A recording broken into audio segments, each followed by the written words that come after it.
السلام علیکم ورحمۃ اللہ وبرکاتہ۔ معزز ناظرین کرام، آج کی ویڈیو میں یہ بیان کیا جا رہا ہے کہ ایسا کون سا عمل ہے جو جنت میں جانے کا بھی سبب بنتا ہے اور ایمان کے کامل ہونے کا بھی سبب بنتا ہے، اور ساتھ ہی مسلمانوں کا آپس میں پیار و محبت کا بھی سبب بنتا ہے۔ تو سنیے باہمی محبت کا سبب اور ذریعہ کیا ہے۔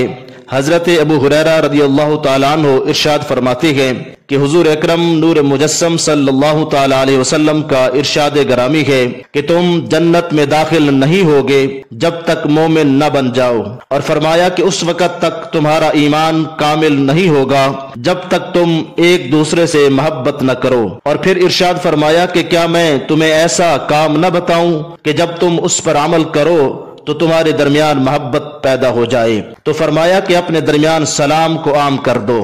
تو پتہ چلا کہ مسلمانوں کا آپس میں سلام کرنا ایک ایسا عمل ہے جو جنت میں جانے کا بھی سبب بنتا ہے اور کامل ایمان کا بھی سبب بنتا ہے، اور مسلمانوں کا آپس میں پیار و محبت کا بھی سبب اور ذریعہ بنتا ہے۔ اور اس حدیث پاک میں سلام کی کثرت کو محبت کا سبب قرار دیا گیا ہے، اور مسلمانوں کی آپس میں محبت کمال ایمان اور بلندی اسلام کا سبب ہے۔ لہذا ہر پہچان والے اور انجان صحیح العقیدہ مسلمان کو سلام کرنا چاہیے۔ اللہ رب العزت ہم سب مسلمانوں کو اس پر عمل کرنے کی توفیق عطا فرمائے، آمین۔